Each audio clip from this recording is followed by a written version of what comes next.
This is the story about how Shirley figured out how to make her mum look at her when she was talking. Once upon a time, there was a girl called Shirley who had discovered a completely magical and amazing bathroom. And you heard the story about the way that she could go under the water and come out in the river next to the castle, and about how she worked out how to save the princess from the terrible dragon. Do you remember that? She was able to fill her helmet full of water and make the whistling sound on the string and swirl it around and around, and the dragon flew away.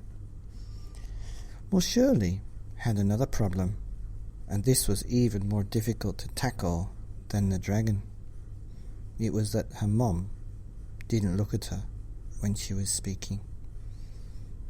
In the last story, we told you that when she was in the bathroom, her mum would clean the sink really, really quickly and really fiercely, and scrub the taps and scrub around and complain at Shirley. "Shirley, did you do your homework? Shirley, why were you late for school? Shirley, look at your dirty knees. Huh? Shirley, how did you cut that knee?" And it went on and on and on. When she was making breakfast, when she was in the bathroom, all the time. And Shirley had to figure out how to fix this problem, because it was getting on her nerves, and she actually wanted to speak to her mum, because her mum was quite nice, and she was a mum, and that's what she should do. So she thought about this problem long and hard, and she got an idea. She wrote down all the things that her mum was complaining about on a big piece of paper. The list was quite long, and it was things like dirty clothes, stains on your t-shirt, not eating your food, homework, studying, speaking properly, not fighting, not picking your nose, going to bed on time, getting up on time, doing things by yourself, doing what you're told, homework, messages from the school, friends, all kinds of things, sitting up properly, sitting down properly, eating with your mouth closed, making too much noise, the way your feet sit, stand, all sorts of things. There was about 100 things. And so she did something very clever. She went down the list, and she just made sure that her mum couldn't complain about them. So she always did her homework before her mum was going to complain. She always woke up before her mum came to the bedroom. She always brushed her teeth before her mum could say anything. She always finished the food before her mum could say anything. And soon, after about 3 weeks, she'd gone down the list, and she'd actually crossed off all the things that her mum had complained about. And the next day, when her mum started to complain, Shirley just said, "Finished, done it, it's already done, I've done it, it's already finished, yep, no, that's right, that's not right." And she could tell her mum about all the things that she'd done. She knew her mum was listening, even though she wasn't looking at her when she was speaking. And then the next day, there was silence. It was a weekend on Saturday and Sunday. And throughout the whole day, Shirley's mum had nothing to say. Well, Shirley was a bit surprised, and it was a bit weird that it was so quiet. But it was different, and it was a change, and so she thought, well, this is positive. I wonder where we can go from here. The silence continued on Sunday, and on Monday, and on Tuesday. And so Shirley knew that she'd done something right, and that she could actually move on from this position of silence to maybe talking directly, or even talking together, or even looking at her and saying something. And so she moved into stage 2 of the plan.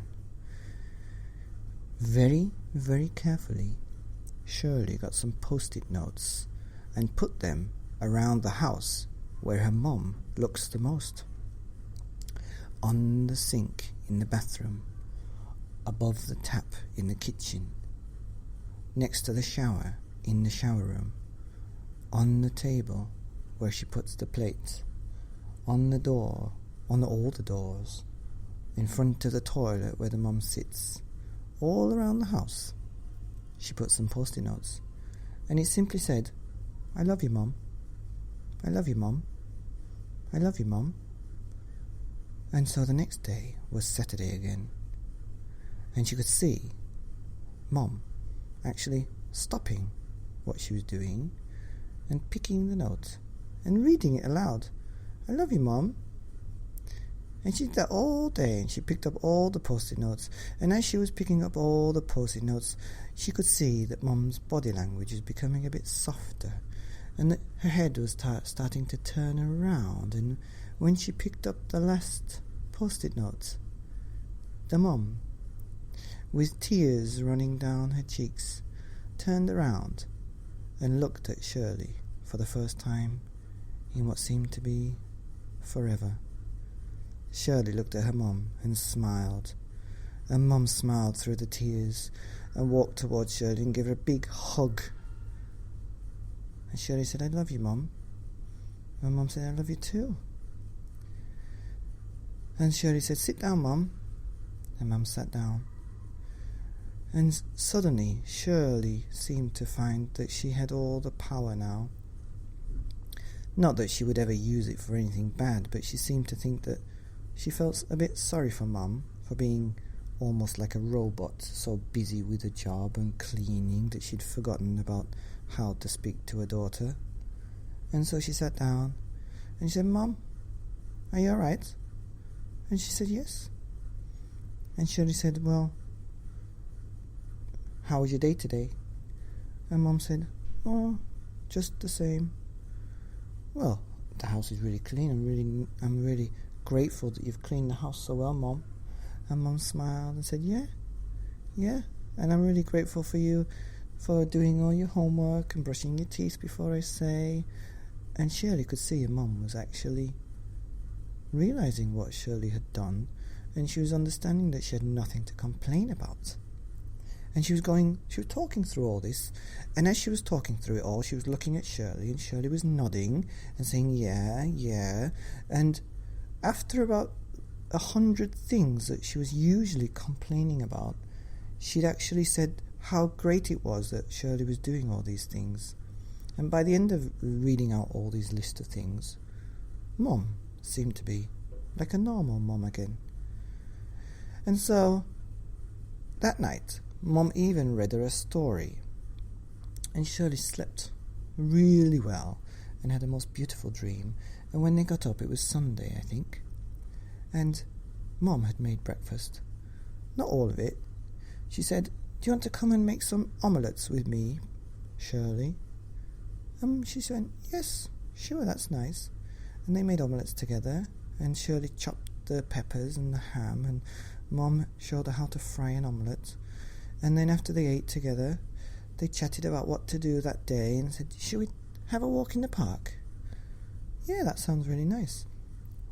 So they washed the dishes together, and they went for a walk in the park together, and the sun was very nice and shiny and warm, and Shirley said, "Can we have an ice cream?" "Of course we can have an ice cream," she said.